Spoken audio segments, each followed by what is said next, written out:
It's a great zchus and a kavod for all of us to have Rabbi Krohn here with us tonight.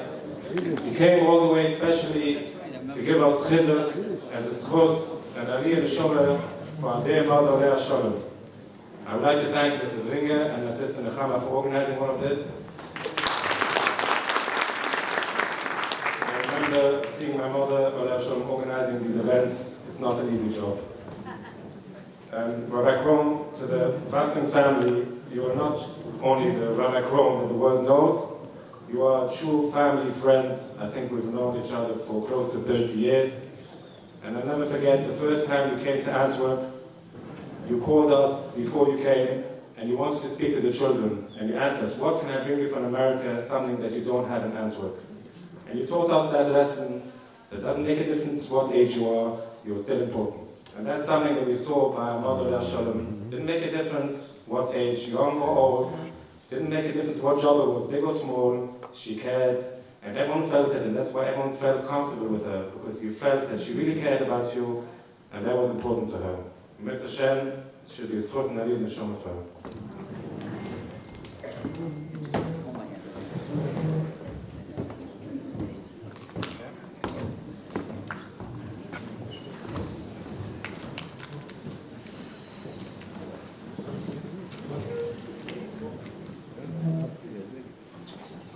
Recording in progress.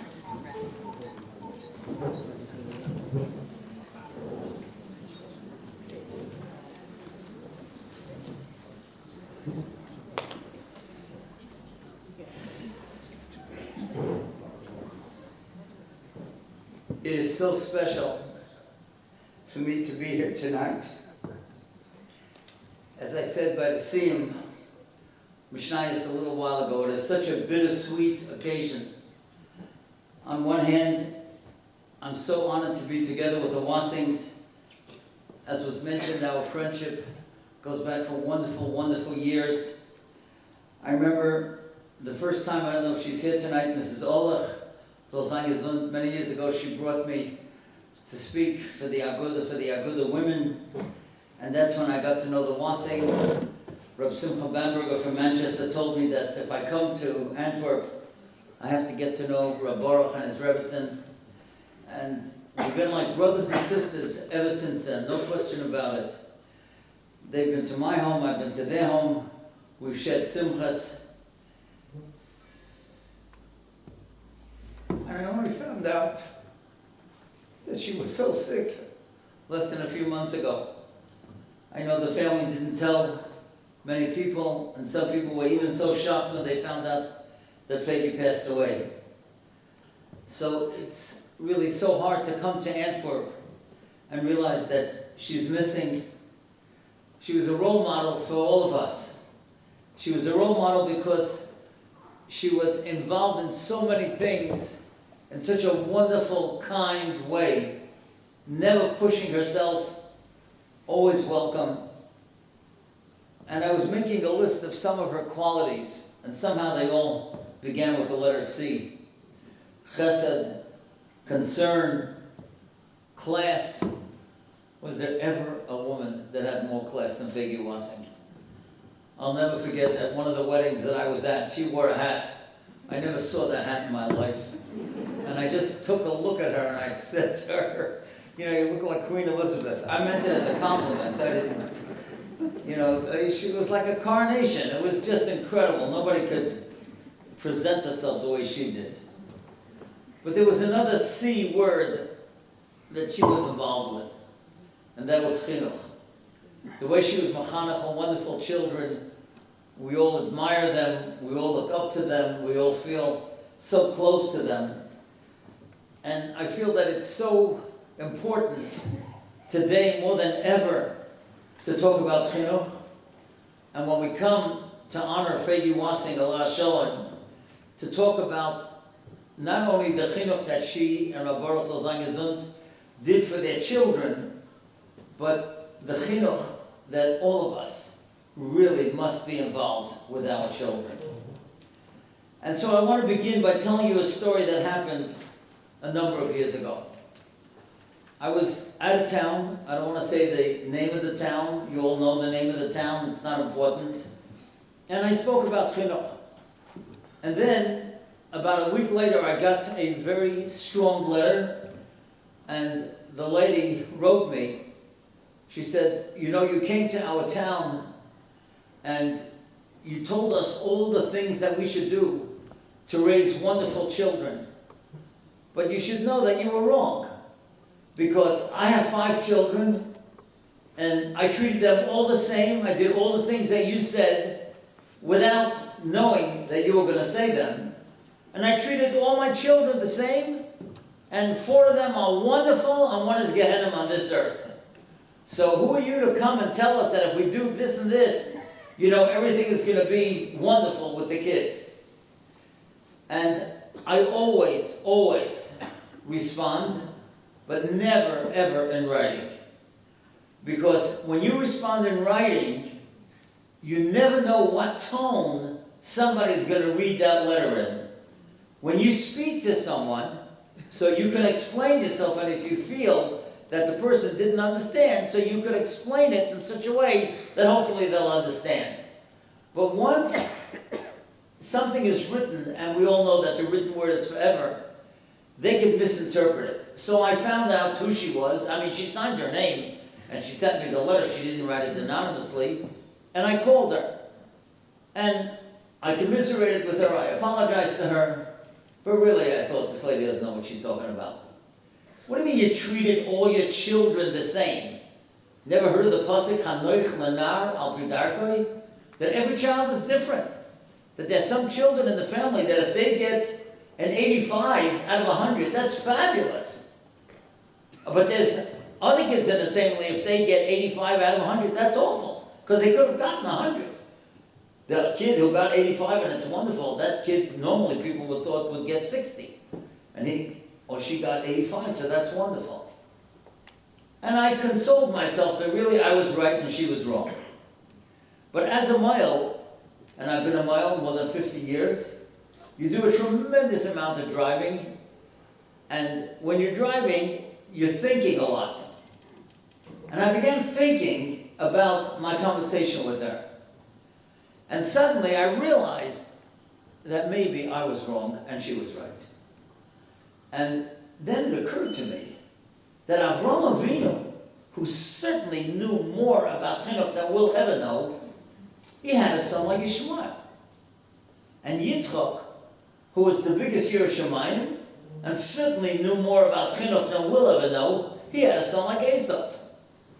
And David HaMelech had 3 sons that were Rishayim, and 2 out of 3 wanted to kill him. Adoniyo, Avshalom, Amnon. So how did that happen? They certainly knew more about chinuch than I know. So maybe what that lady was really saying was that she treated every child the same. She gave every child what she thought that child needed. And yet, only 4 out of 5 worked out. And 1, as she said, was Gehenna on this earth. And the truth is, I began to realize that she was right, and I was wrong. Because the first lesson in chinuch is, there are no guarantees. If Avraham could have Yishmael, and Yitzchak could have Esav, and David could have 3 sons that were Rishayim, there are no guarantees. Every single one of us, the first lesson tonight, is that you have to daven for the chinuch of your children. And I happen to love davening Nusach Sfard.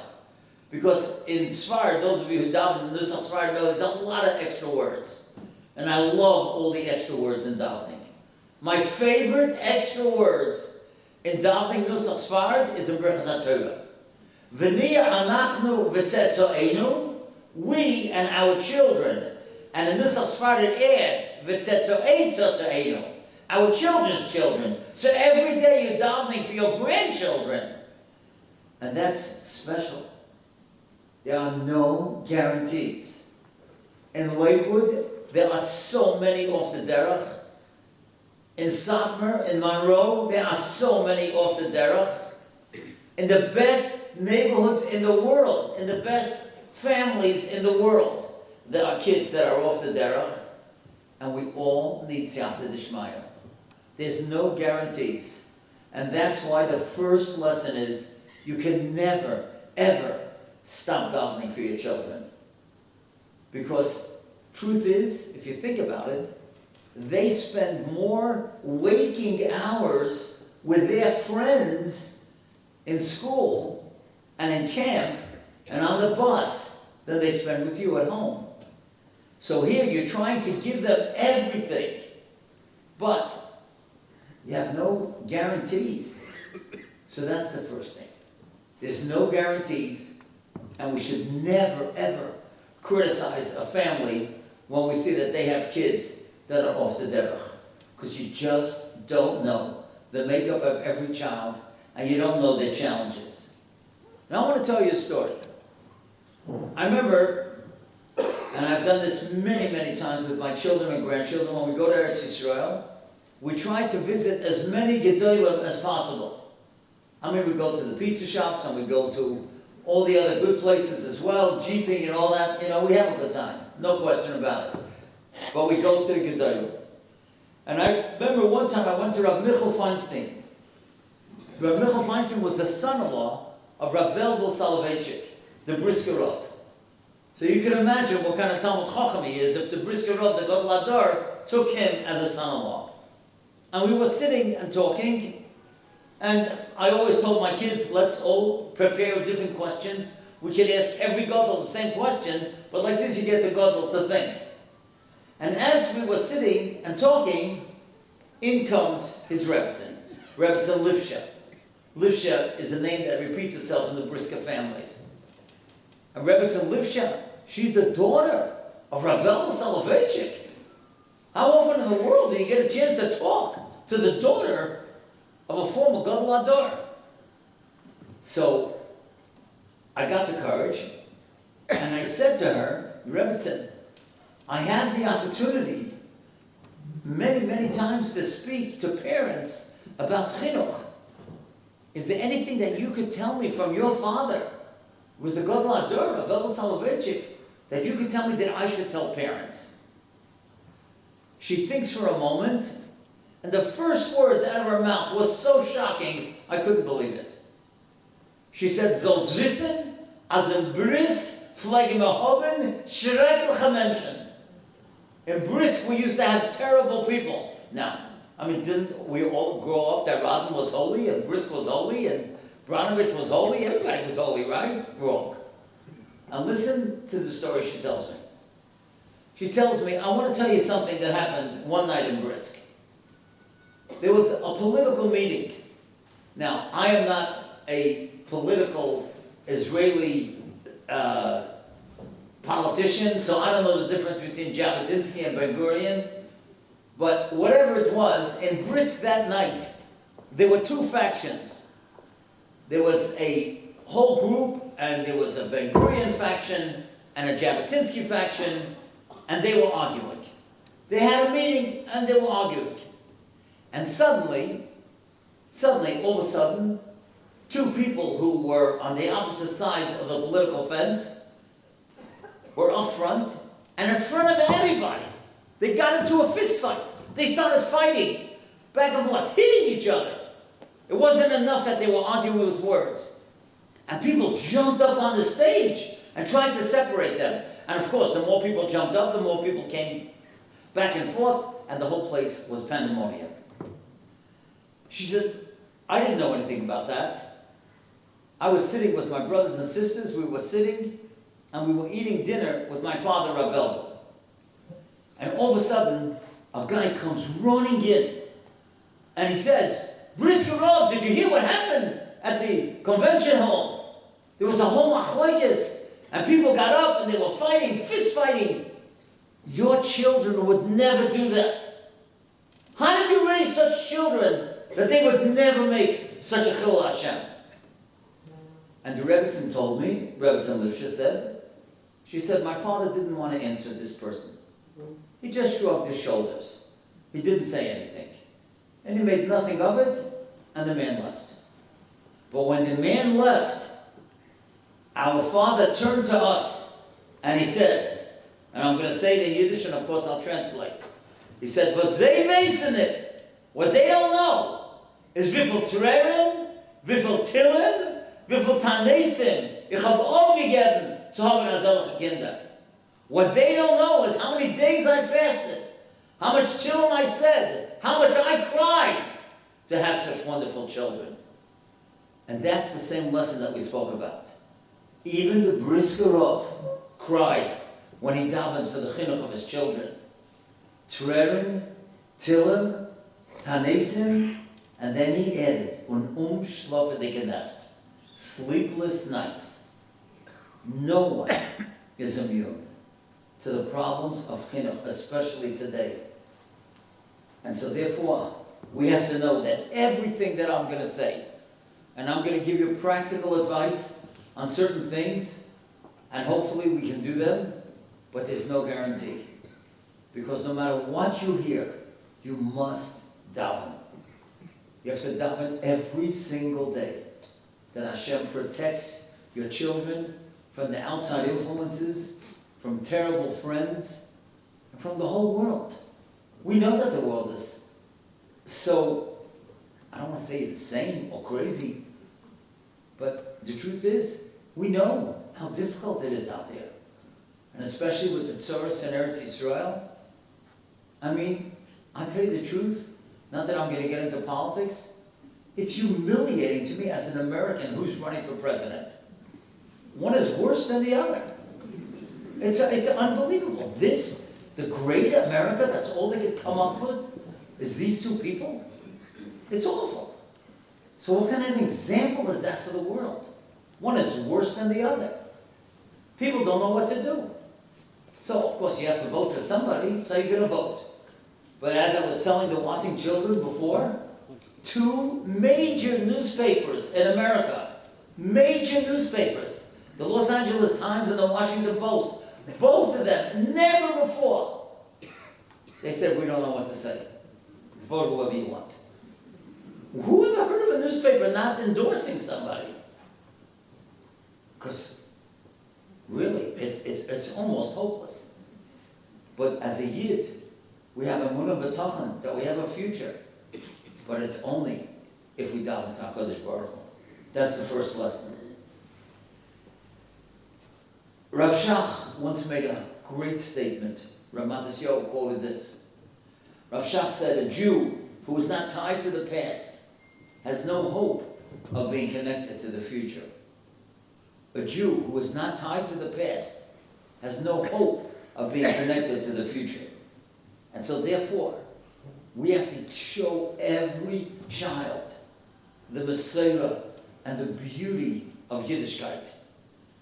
A child shouldn't go around thinking, Shabbos is a time when I can't do anything. A child shouldn't think, all that food that's delicious is treif. That's terrible.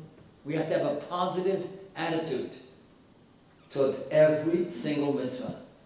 And that happens only, a child gets that when they see how the parent reacts. Now I want to tell you a story. I told this over. This is one of the greatest stories ever. I told this over tonight at the Siyum Mishnayos, and I told the people I'm going to say it because there are 10 times as many people here as there were there. And this lesson I want you to take with you for the rest of your life. In Lakewood, a number of years ago, they decided that they're not going to have school for the elementary schools 3 days before the Yom Tov of Pesach, because that's a very, very busy time. So the Beis Medrash, of course, was going to be open, but the elementary schools, the children, they would be home, obviously, and there's a lot of work to be done. So the young Rebbes, they could come into the house and they would help.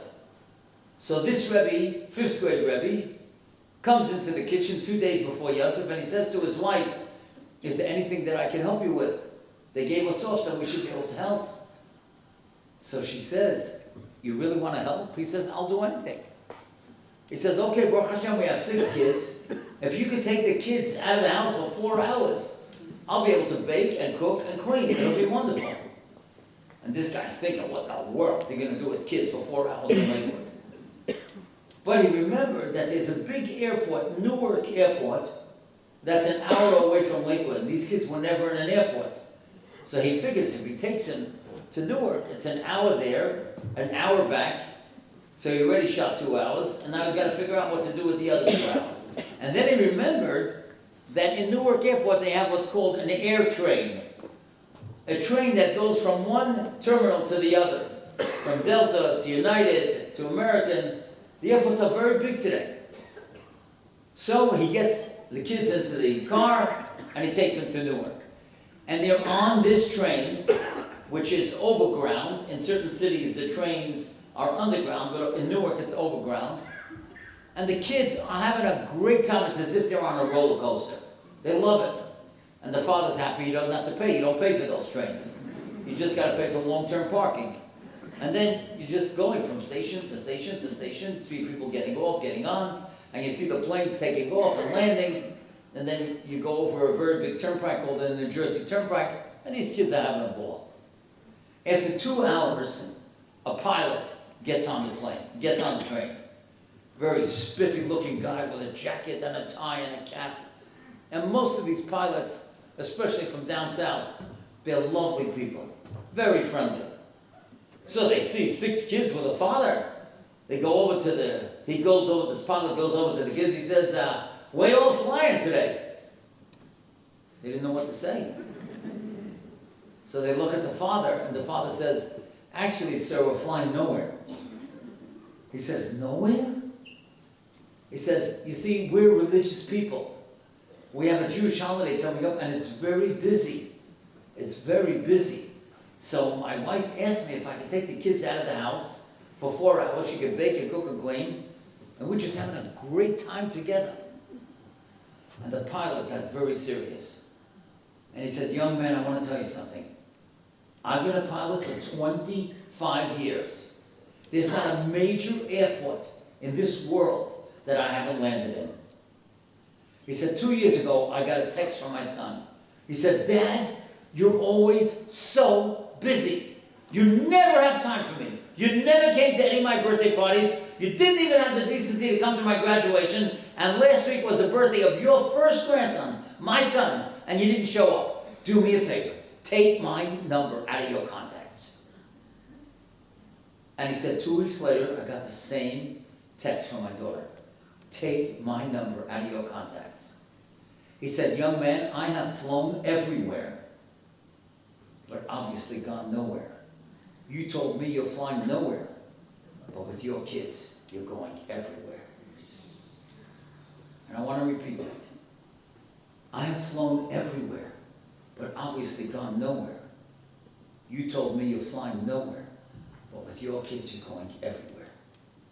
And that's the second lesson that we have to learn tonight. You must, absolutely must, spend time with your children. That goes for the mothers and the fathers. There's no such thing as being out of the house every night. I don't care even if it's learning. Because if you don't validate your children, somebody else will. And if you don't give them recognition, somebody else will. And it's not going to be the person that you want. You've got to be there for your children.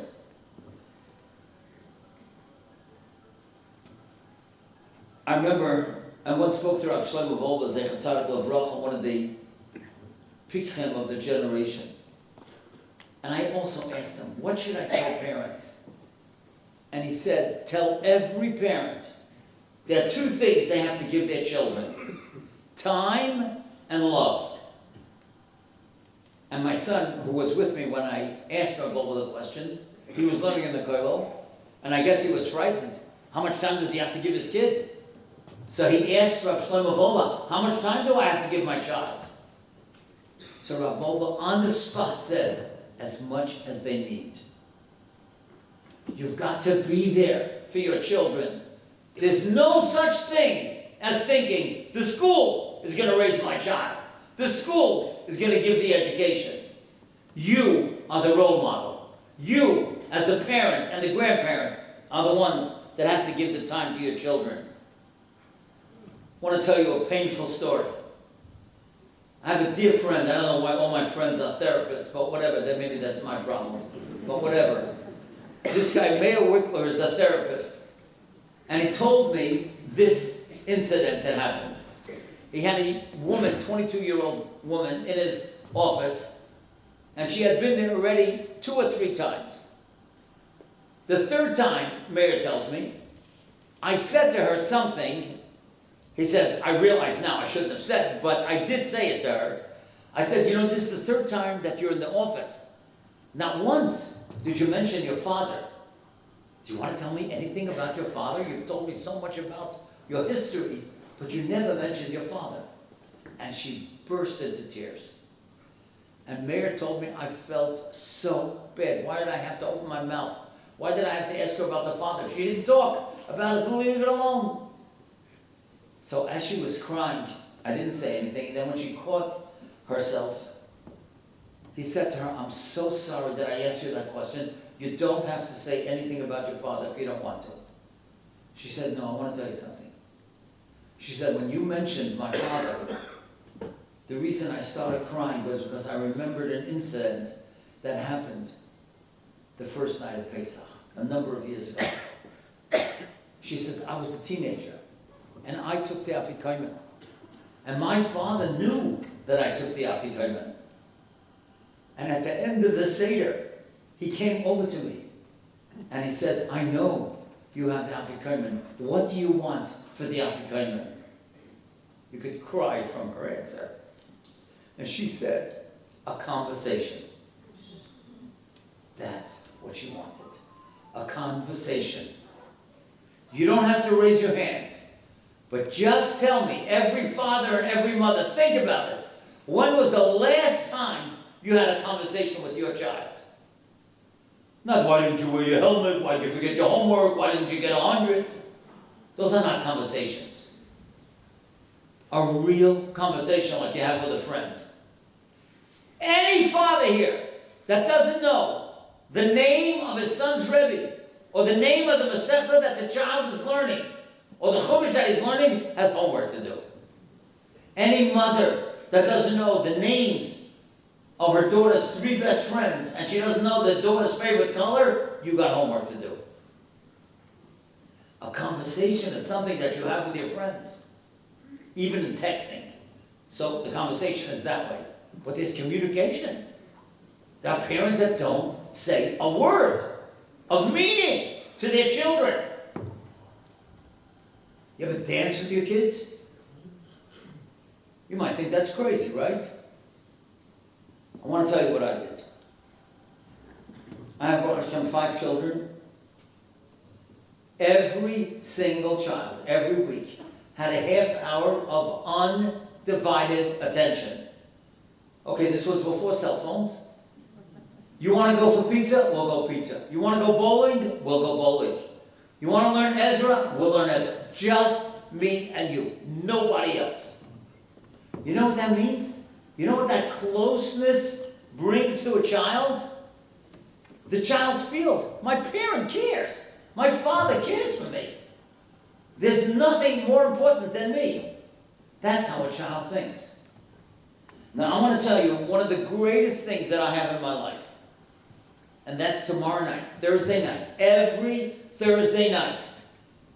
Some of you are not old enough yet to do this, but Mitzvah Hashem, you will be. And those of you old enough to do it, begin doing this. Every Thursday night at 10:30, I have what's called a Zaidi conference call. That means we all get on a central phone, all my children, all my grandchildren, over 12 and 13, boys and girls, and we sit and talk. Mostly they want to hear from me, where I traveled, what I heard, what I learned from my Rebbe, Rav David Cohen, what I'm doing or whatever. But it's choik v'lo yamar.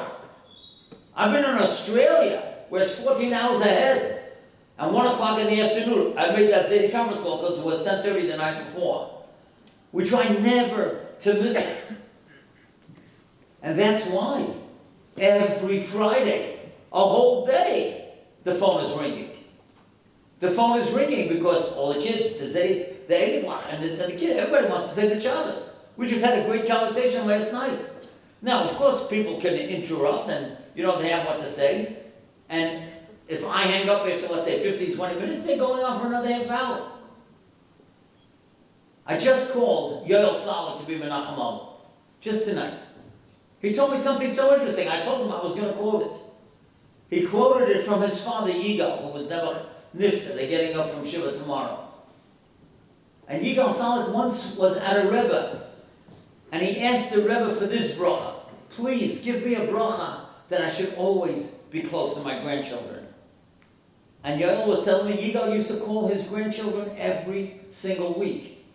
Okay, that might be difficult. Many of us, Baruch Hashem, have many grandchildren, but they should be encouraged to call you.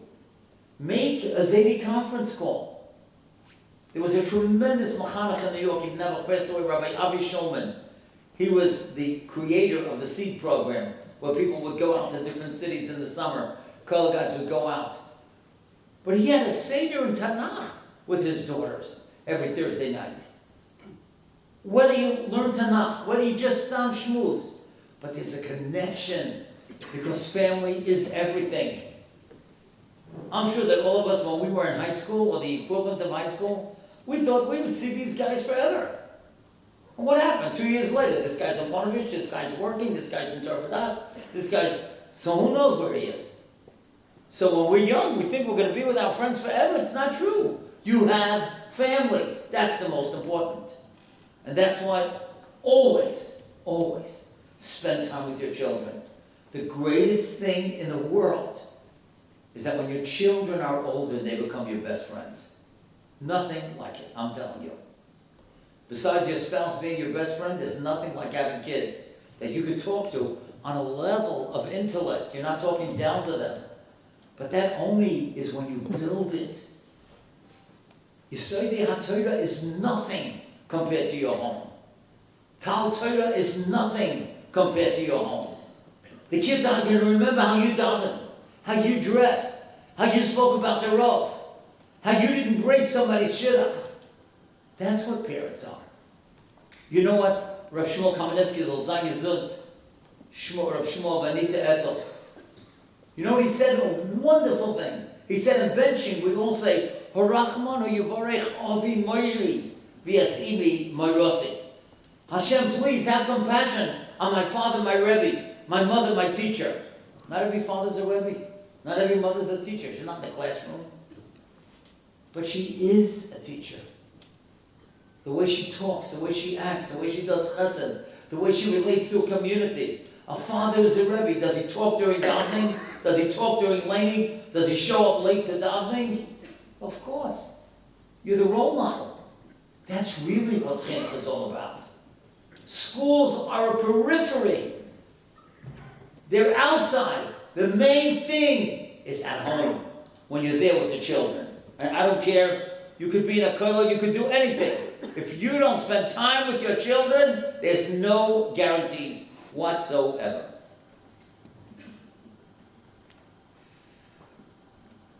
I want to tell you another story that Mayor Whitlow told me. He told me about a couple that had not a good divorce. And the way it worked out, how they arranged it, was that the little boy, that he would be with his mother a whole week, and Shabbos he was with the father. So it happened one Tuesday night that the kid was about to go to sleep, and he starts crying. And his mother says, "Why are you crying?" "I want to be by my tati tonight." "Well, you can't be by your tati. You're by your tati on Shabbos." "No, I want to be by my tati tonight." And he starts crying, and she can't control him. So she has no choice. She calls her ex, who didn't live that far away, and she says, "You know, he's crying. He wants to be with you tonight. Would you pick him up?" He said, "Of course. I'll be there in 10 minutes." He comes and picks up the child. He puts the child to sleep, and the kid starts crying. He said, "Why are you crying?" "I want to be by my mommy." "What do you mean you want to be by your mommy? You said you want to be with me, right? That's why I came to pick you up." "No, I want to be by my mommy." Now, if she couldn't control him, he surely can't control him, right? So he calls her back, right? They haven't spoken to each other in months. All of a sudden, they're talking back and forth. And he says, "You're not going to believe this. He wants to come back to you. Could I bring him back?" She says, "Yeah, of course." So she brings him back, And then the kid stands by the door and says, Tati, don't leave. I want you to be here tonight. He said, I can't. I just can't be here. I gotta leave. He said, no, I want you to be here tonight. He says, I can't. And he walks out. And the kid cries himself to sleep. Now listen to this. The next morning, this mother calls Mayor Wickland, the therapist, and tells him the whole story. And as she asked Dr. Wickland, do you think my child needs therapy? You know what Dr. Wickland said? Your child doesn't need therapy. He needs parents. That's what he needs. Every child needs a father and a mother. And I want to say something that I would never dream of saying 10 years ago. Even if there's anybody in this audience, or anybody who's going to be listening to this program that Daniel Benjamin is filming, no divorced parent has a right to degrade the ex-spouse in front of a child. Every child is entitled to have a father. If the mother didn't get along, that's her problem. It's not the kid's problem. You can't destroy a father in a child's eyes. And you can't destroy a mother in a child's eyes. Every child needs a father. Every child needs a mother. That's what Dr. Wicklow was saying. A child doesn't need therapy. A child needs parents. And parents have to be there. That's what's most important. I'll tell you a great shot. A great prat from Shimon Schwab. In Shoftim, there's a story about Manoach. Manoach was a great tzaddik. And his wife didn't have children.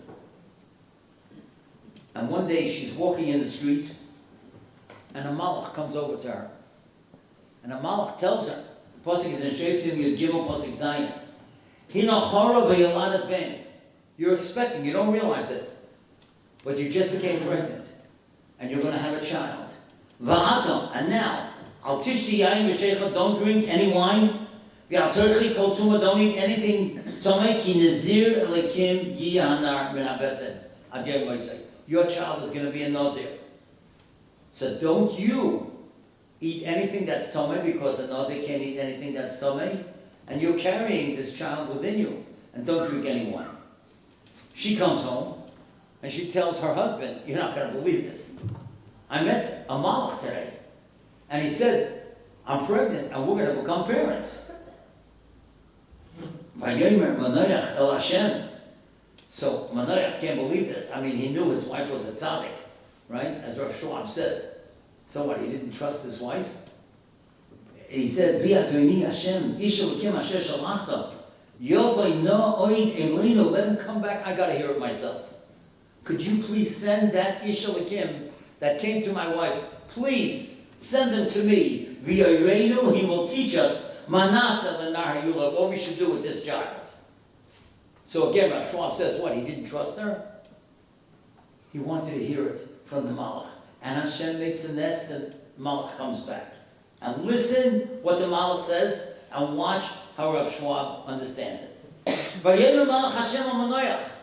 The Malach comes back to Manoach and he says, Mikol Asher Amarti Alisha Tishomer. Everything I told your wife, you got to do. For that he had to come back. We would think after Malach is coming back, he's going to tell him like a chiddush. All he's saying, yeah, everything I told your wife, that's what you got to do. What's the chiddush here? Zok Rav Schwab, a brilliant insight. What the Malach was telling Manoach, everything I told your wife, you have to do. You as a father have to do that. You know why?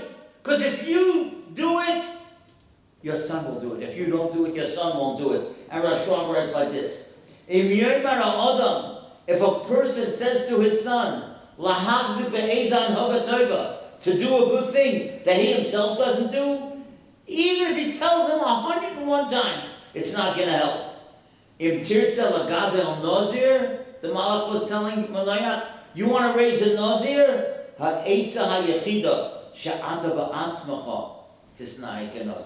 You have to become a Nazir. In other words, being a role model is the greatest lesson in the chinuch. What do you do in your leisure time? Whatever you do, that's what your child's going to do. Do you bench in a sitter, or you just knock off the words? I'm not going to test anybody here on Alam Michla. And I surely am not going to test anybody on Ritzay. But I guarantee you, you're skipping half the words. And you know something? If you're skipping the words, your kid is skipping 3/4 of the words. When you bench, you're benching a sitter. You want your kids to say brachas out loud so that people will say amen. You have to say brachas out loud. That's what Rav Schwab is telling us, the Malach told Menayach. You have to be a role model. And I can't stress it enough. No matter what the Rebbes or what the Moras teach, that's in the classroom.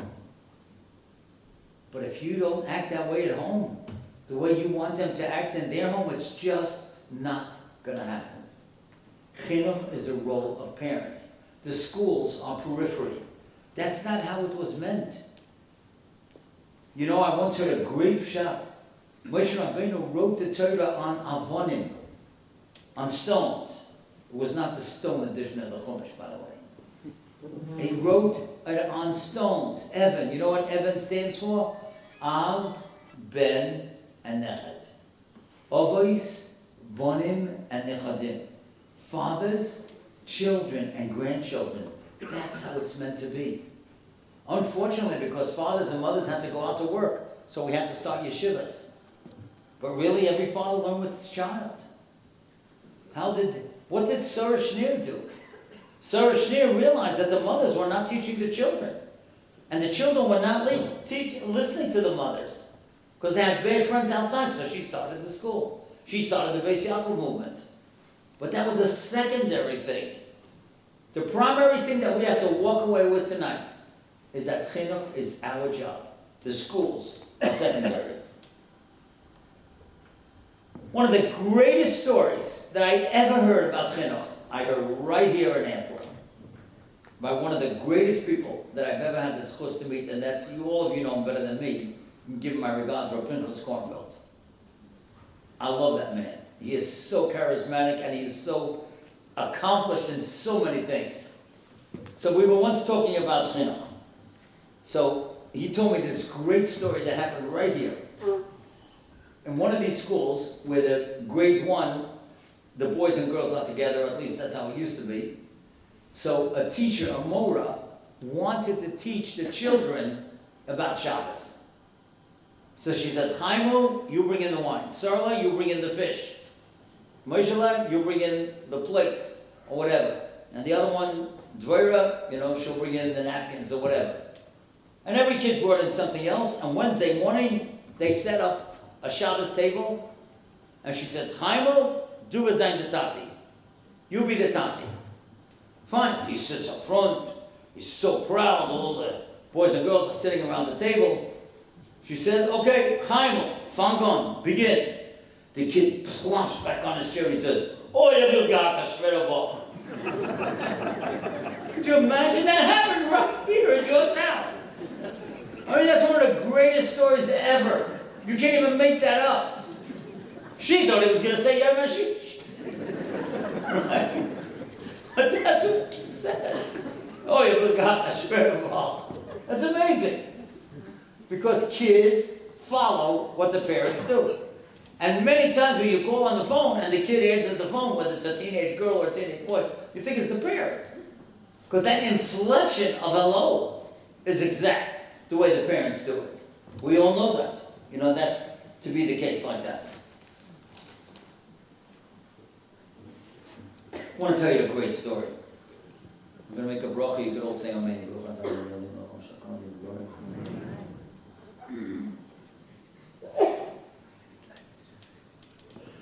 This happened in October 1998, and you'll see in a moment why I tell you when it happened. I was on a plane going to Eretz Yisrael, and I met Rabbi Shlomo Jacobowitz. He was from Toronto, and he was the dean of Eitz Chaim schools in Toronto. Eitz Chaim has a whole network of schools throughout Canada, and he was the dean of all of them. Now, I knew his brother, Rabbi Emmanuel Jacobowitz, who was very close to my parents, Emily, And so what happened was, as we were on the plane, I said to Rabbi Jacobowitz, you know, it could happen that even parents that are not so special have a very special child. But when you see one after the other, you go, you know, the parents must be special. I mean, you're the dean of so many schools, your brother is the chief rabbi of London, and then Ireland, you know, big Talmid Chacham who wrote on medical ethics. Tell me, what was your father like? He thinks for a moment, and he says, my father, Rabbi Yoel, I'll tell you what he was. And he tells me this amazing story. Now, this story happened in October of 1938. That means he's telling me a story that happened 60 years before. Because the story happened in October 38, and we were on the plane in October of 1998. And he tells me like this. Already people were afraid to build sukkahs in Berlin because they were afraid that if the Goyim, the Nazis, Yimach Shimon, would see them, they would break the sukkah, they could come into the house, they could arrest the father who built it, put him in jail, take away his job. Everybody was afraid. He said, we lived on the 3rd floor in an apartment building. And the 3rd floor had a porch that had a wall around it, a short wall, so that chas v'shalom, the kids, wouldn't fall over. And my father, his favorite mitzvah, he said to me, was the mitzvah of sukkah. And there was no way that he was going to go through sukkahs without building a sukkah. But how are you going to build a sukkah? Everybody was afraid of the SS guards. So listen to this. He tells me, my father remembered the first Mishnah in Masechta Sukkah. Now the truth is that when you learn that Mishnah, you have to wonder why in the world would anybody build, would the Chazal teach us that the shortest sukkah is 10 tvachim, that's 40 inches high. That's this high from the floor. Who in the world is building a sukkah 40 inches high? He said, because my father, when we lived on the 3rd floor, he measured that wall. It was 44 inches high. So he built the sukkah 40 inches high, because he knew the first Mishnah. He put schach 2 inches on the sukkah. So from the street, you couldn't see it, because the wall is 44 inches. And we didn't miss one meal in the sukkah. We sat on pillows. We sat, all of us, the boys, sat on the floor with pillows, and we didn't sing Shmiras, that's true, but we had every single meal. So when you have a father that does with Mesiras Nefesh and Mitzvah, of course you're going to have sons like Shlomo Jacobowitz and Emmanuel Jacobowitz. And I told him, and with David we say, Ki yitzpaneni b'sukkah b'yom ro yastireni. And I told him, who knows, but Derech Jewish, maybe your family got out of Germany because Ki yitzpaneni b'sukkah, you hid yourself in that sukkah, and b'yom ro, the terrible day yastireni, Hashem protected them. And I'll tell you something very interesting. He's a German fellow, obviously the Jacobites are, and we know that Friday night there are some people that have the minhag not only to say Shalom Aleichem and Eishes Chayil, but they say a long, beautiful tefillah, Rabbein Kol Olamim. And he said, from when we got out, even though my father never said it, I say it every Friday night. And if you ever want to hear, I don't know how you can get a hold of it, but you got to get a hold of the Grossman family or the Stolen families, how they say that Rabbein Kol Olamim. There's nothing like it. And although my father didn't say it, I say it every Friday night. It is such a beautiful tefillah. But he adopted that because of Hakara Satoik. And he had such children because he was Moisei Nefesh for that incredible, incredible mitzvah of doing it in that way. Now I want to tell you another story. Some of you may know the name Shimon Russell. Shimon Russell is a psychologist. He has a wonderful, painful organization called Kesha Nafshi. Now, I'm only telling you this because he told it to everybody. He's a psychologist. I've met him numerous times, a very bright fellow who wrote a wonderful book, Raising a Loving Family. And he asked me to write a letter for it, which I did. But in there, he tells a story about a number of his children that were off the derech. Here's the guy who's teaching the whole world how to have from kids. And most of the children of his did come back. But the point is, he once told this amazing story. He told the story that there was a girl in Lakewood. She stopped talking. And nobody could understand why did she stop talking. She was a teenage girl. And they brought her to Shimon Russell. And slowly but surely, he was able to get out of her what happened that she stopped talking. And this is what happened. You know that certain families, they always are running late for Shabbos, always. Somehow they never found out the secret that Shabbos comes after Friday afternoon. They can't get it straight. So they're running out of the shower, and they're running to get the suits and the chalas or whatever, always the last minute. We all know families like that. Rahman al-Islam. Terrible to live like that. Anyhow, this father of this girl was coming to his in-laws. He came to Brooklyn. And of course he came late. And he's running late, but how could you go to your in-laws without buying something for Shabbos? So he went to a liquor store on Coney Island Avenue, and he ran inside. The kids were in the car. And while the kids were in the car, this daughter saw a friend of hers from camp, and she walked out of the car and she started talking to her friend. The father, who was in a rush, came out of the liquor store carrying the liquor, and he sees his daughter's out of the car. She's talking to her friend. And he starts yelling and screaming, "What are you doing out of the car? Don't you realize it's 2 minutes before Shabbos? Get back in the car. You're making everybody wait for you." And he humiliated her in front of the friends, and she got into the car. Fine. A few weeks later, they already came a second time to the in-laws. And again, of course, they came late. And again, he had to go buy something. So he goes to the same liquor store, and of course, nobody's going to get out of the car this time, right? Because they know what happened a few weeks ago. Except this time, he came out of the store carrying liquor, and he met a friend of his. And he started talking. And the kids could not believe it. 3 weeks ago, he yelled his head off at his daughter who was talking, and now he was doing the same thing. And that's when she stopped talking. And that's what Shimon Russell told the father. If you are not a role model, you're going to lose your child. And that which he was yelling at his child, he was doing that exact same thing. And we have to be so careful with everything that we do and we say in front of the children. But there's another thing also. You know, Shlomo HaMelech tells us in Mishlei Chavtes Pasuk Yud Zayin, Yaser bincha v'nichecha. Discipline your child, and then you'll have peace. V'yiten madana lenafshecha. The child will give you pleasures. I want to say something. Do not be afraid of your children. There are many parents that are afraid to say no. No is also an answer.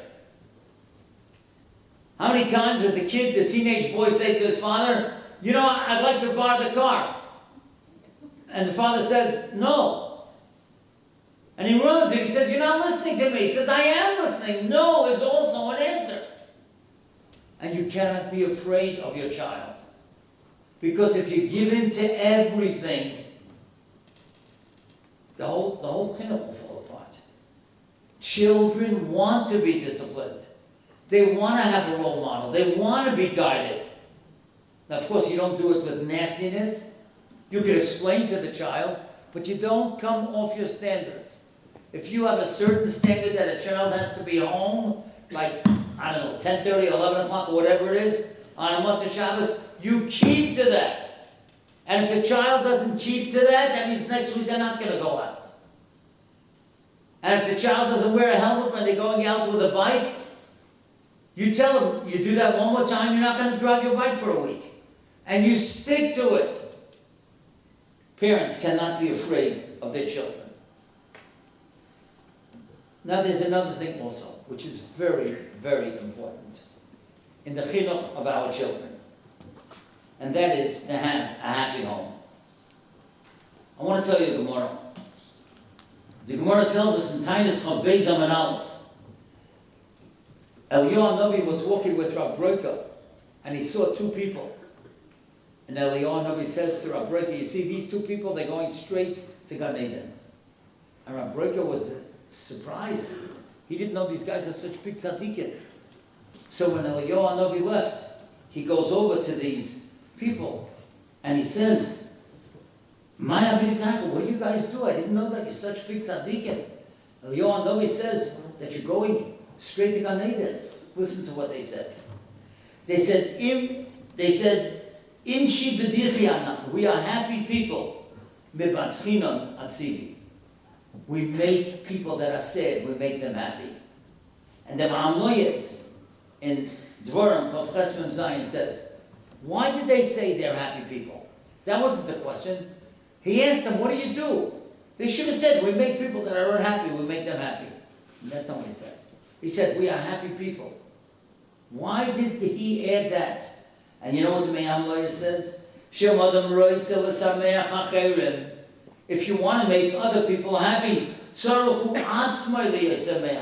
you have to be a happy person. If they would have been negative, sad people, even if they wanted to be Mesameach others, they couldn't. Sometimes the people say, my spouse is always grouchy, always sad. You know what? Maybe look in the mirror. Maybe it's because of you.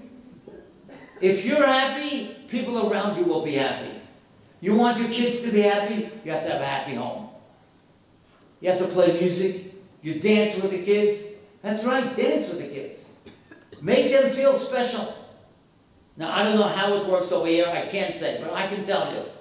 In America, I'm a big believer in parents playing ball with their children. Now, I don't know, that may be sacrilege in Antwerp, I don't know. But I'm telling you, go bike riding with them. Go to the park with them. Throw a frisbee. Be real with the children. Be happy with them. If you're happy, they're going to be happy. I remember, I went with Rav David Cohen every week. I remember one day, I was learning with him. He seemed upset. So I said, Rav David, is everything okay? He said, I think I poskined wrong last night. No, he never says that. I said, why? What happened? He said, well, there was a young married couple that came to the house, and they were both, the wife was complaining, the husband is always sad. So I poskined for him that the first thing that he has to do when he comes home is that he has to tell his wife 3 jokes. He has to say 3 positive things. So I said, what's wrong with that, Psak? He said, no, I should have told him 5 jokes because I'm sure this guy, he's so depressed that the first 3 jokes wouldn't even be funny. You have to have lepathic in the house. There has to be music, there has to be liveliness. And I just want to tell you what one lady wrote about marriage. Children are deeply affected by the ways parents demonstrate respect for each other. When parents praise or compliment each other, they send a message of value that is fully absorbed by the child. When was the last time, I'm talking to the men, that you said in front of your children, thank mommy for that wonderful supper? You ever say that? Or tell mommy, look how great she looks in that dress. That's right, there's nothing like a tznius with that. You're showing that you appreciate your spouse. And I want to say to the women, when was the last time that you thanked your husband for the money that he brings home? Men work very hard today. And if they work hard and you're able to buy, I'm telling you, every single time my wife goes shopping with the kids always call me. Tati, thanks for that dress you got me. Thanks for the suit you just bought me. I didn't buy the suit, she bought the suit, but she's teaching them that it came from my money. So there's a mutual respect. And that shows marriage as a safe place to be. You know why there's so many divorces today? Because many of them come from homes where there were bitter arguments. And the young couple feels, I'm not getting into this. My father suffered enough, I'm getting out of here. Well, my mother suffered enough, I'm getting out of here. Marriage has to be a happy place. It's a very important lesson in chinuch. The greatest lesson that you can teach kids in marriage is have a good marriage. If you have a good marriage, then most likely your kids will have it. The same thing as well. You know, I once heard a great word. Again, I don't know why all these friends of mine are therapists, but Dr. Abba Goldman once told me something. He said that one of the most important things when parents come home is that the first thing that they say should be something positive. It's going to put a smile on the spouse's face. A husband comes home, he'd say, oh, I heard a great share today. I made a great business deal today. I heard something great happened in Eretz Yisrael. And then he could say that he's getting fired from his job. But you don't start that way. Or the wife could say to her husband, you know, I baked your favorite chocolate cake today. Or I got a call from the principal that our daughter did something very special. Or my mother called today, she decided not to come. You know, all these things that will bring a smile, you know, to the husband. Always, always start with something positive.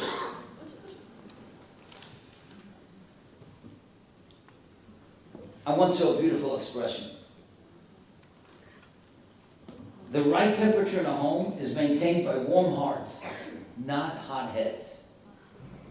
The right temperature in a home is maintained by warm hearts and not hot heads.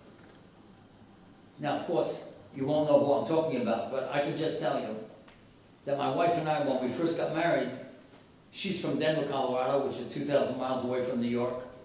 So during our engagement, it was very hard to find an apartment in New York because she was never there. You know, obviously she was in Denver. So we moved into the basement of somebody who davened in our shul, or my shul, and we figured that, you know, after a few months, we'll live there for a while, and then, you know, we'll find an apartment, which we did. We found in a private house. But I'm telling you, in the house that I lived in, the guy upstairs in shul, you never heard him say a word. You didn't think the guy could talk. He was the quietest person in shul. But when we lived downstairs from him, it was holy terror. I never heard a guy yell like that. And of course, the more he yelled, the more his wife yelled. And the more his wife yelled, the more he yelled.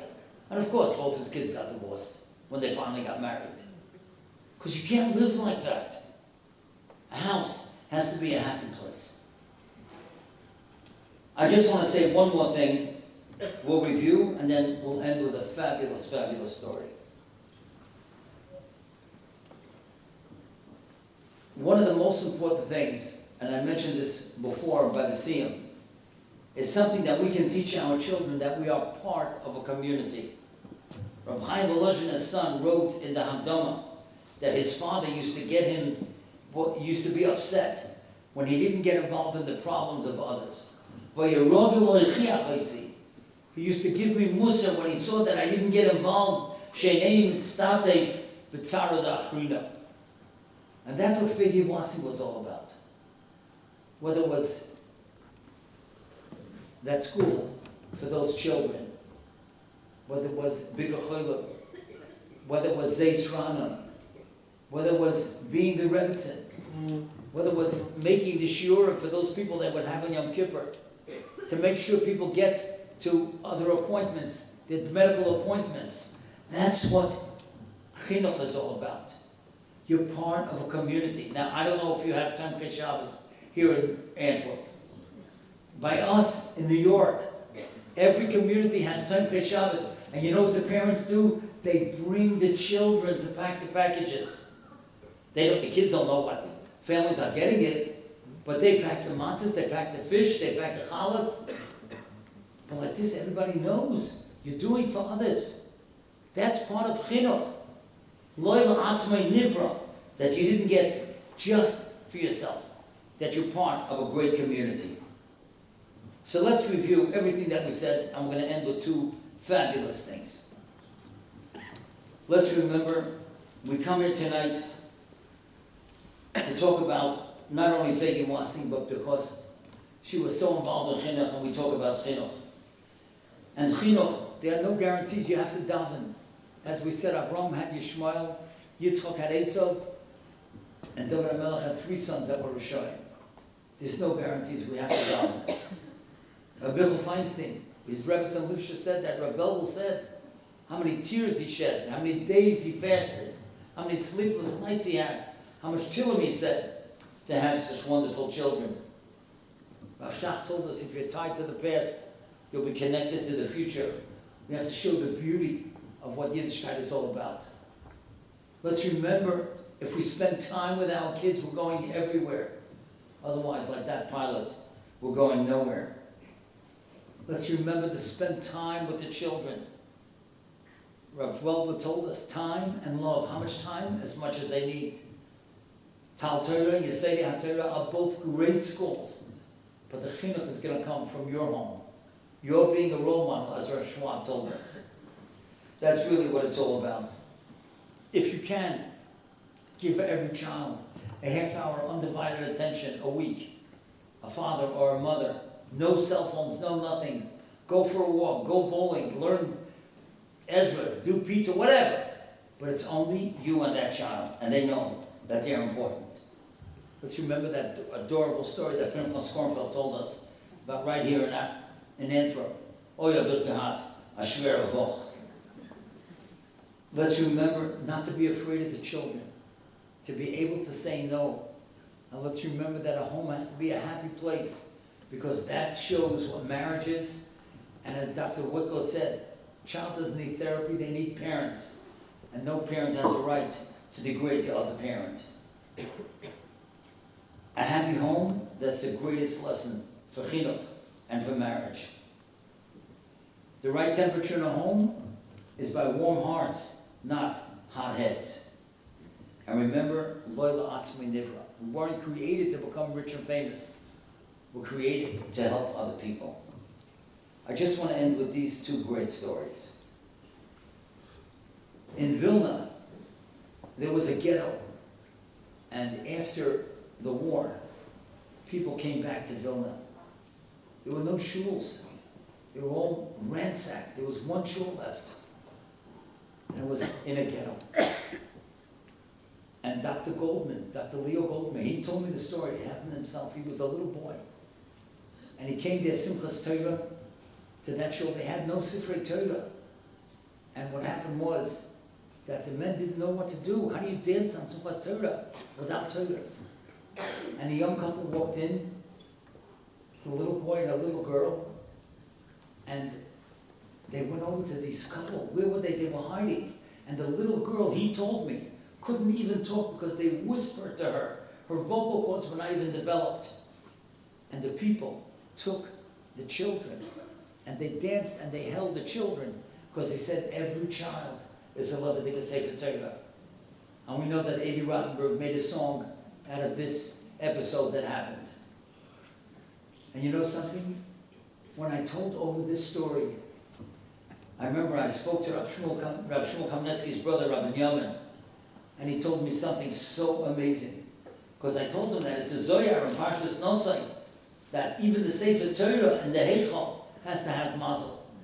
You have a big Aron Kodesh and you have 20 Sifrei Torah, but you use the same one every week. Another one Rosh Chodesh, another one Yom Tov. But 17 out of 20 have no mazel. So if a Sefer Torah needs mazel, every child that's a Levitic Sefer Torah also needs mazel. So Rabbi Yamin Kamenetsky told me, I don't know if he heard it from his father, Rabbi Yaakov, but you will never forget this. He said, you know what mazel stands for? Mokim, Zman, and Loshen. If you're in the right place, at the right time, and you say the right thing, that's mazel. Mokim, Zman, and Loshen. And that's what you have to do for your children. Mokim, you got to be there for them. Zman, you have to spend quality time with them. And Lamed Loshen, you have to be able to be zocher to say the right things. That's mazel. And more than anything else, we have to show them that we care about each other. There are so many people, different levels of frumkeit. And that's what I told the girls today. And you say, I'll tell you, all those that were killed in Nova, not one of them was frum. But they're all our brothers and sisters. And we have to daven for them and feel for them. Most of the hostages are not frum. They're not our type of people at all. But we have to daven for them. Because they're our brothers and sisters. And we say Tehillim for them every day. So listen to this unbelievable story. A guy calls me from Lakewood a few weeks ago. He says, Rabbi Cohen, I have a great story for you. And it was really an incredible story. I said, you know, I always check out the stories. Could you please get me the name of this person? I would like to talk to him. I want to hear it from him himself. And sure enough, I got the name and I spoke to him.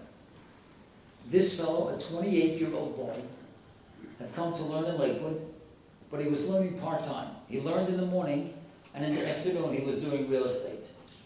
And finally, at 28, he got engaged.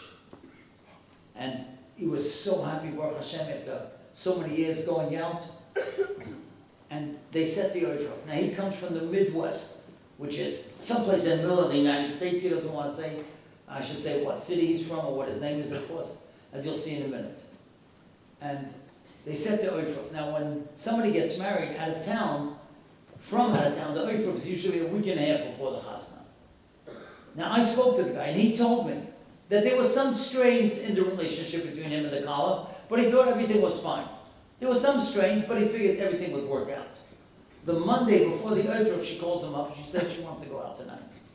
So fine, so they went out. As they're going out in the middle of the night, she breaks the engagement. And this guy was absolutely devastated. He wasn't expecting it. As I told you, he told me that there was some strains, but he wasn't expecting that she was going to break it. He couldn't go back to the yeshiva. He was so humiliated. And that Shabbos was supposed to be his oifruf. So when he went back out of town to his parents, he said, look, I'm not going to go to shul this Shabbos. I can't go to this shul. Everybody thinks it's going to be the oifruf. I don't want to explain to 150 people what happened. I'm going out of town. There was a small hotel, a Yiddish hotel, about 20 miles away from where he lives. I'm going to go down and take my younger brother. I'm just going to suffer in silence. There'll be a minyan there. There'll be food. I'll just suffer in silence. I can't be home. So they said, okay. The guy told me Friday afternoon, he comes to this hotel. There are 60 Satmar Chevra there. 60 Satmar Chevra. How did they even find this place? He goes over to one of them. He says, excuse me, what are you guys doing here? So they told him, I didn't know this, that once a year, Rab Aaron, the one from Monroe, the Satmar Rebbe from Monroe, has what's called a Shabbos, his Vados. Vad means a get-together. And 60 wealthy guys come together with the Rebbe, and they have a tish, and they have Zmiris and Torah, and of course they donate money to the Satmar Moises, and they go, these chosen 60, they go to a small hotel. Fine. So they figure it's Hildaven on the side, they're eating and davening. Friday night, a few guys come over to him, the Shabbos, what are you doing here? Obviously, he wasn't Satmar. And he told them it's a difficult Shabbos for him. He was supposed to have an oifruf. Another guy comes over and says, Shalom Aleichem, or whatever. The next morning, by Shachris, they're davening, Shachris, and then they start selling aliyahs. He told me, I never saw such prices.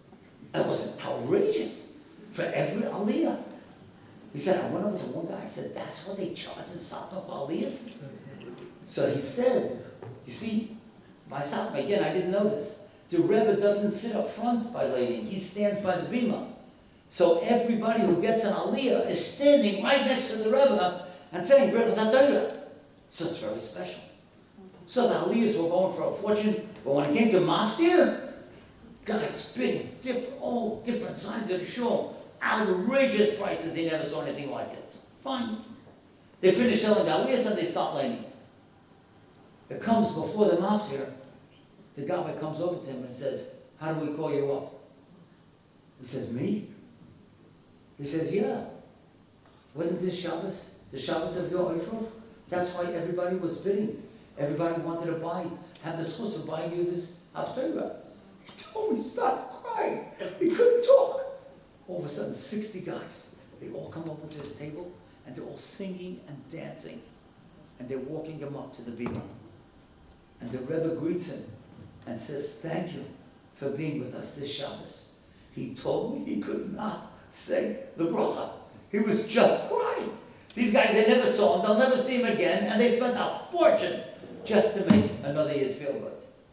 He said finally he was able to say the first bracha. He said the second bracha. And after he said the second bracha, all the guys danced around him and they walked him back to his seat. And he said, that's when I realized what Abbas Yisrael is all about. They don't know me. They just knew that I was sad. And if one Yid is sad, another Yid is able to go out of his way in such an incredible manner and to spend such a fortune just to make another Yid happy. What a great lesson of chinuch that's all about. And really, when you think about it, that's what Feigy Wasyng was. She always wanted to make you happy. Always. Nothing was a burden for her. Nothing was difficult. It was always with a smile. It was always with class. Wasn't always with that hat, but she had that class, as we know. And she was the person that we all looked up to. I can't thank you enough for inviting me. I feel so privileged to be here. Dave should help. We should take all those things that we spoke about her. And as we spoke many, many times, let's make a chesed journal and call it Sor Lira, somebody who turns to look. A Sor Lira's chesed journal. L'zeichem nishmas Feigy Wasyng. And like this, her memory will live on, and we'll all be better people for having to know her in our lives. Thank you for inviting me, and thank you for listening.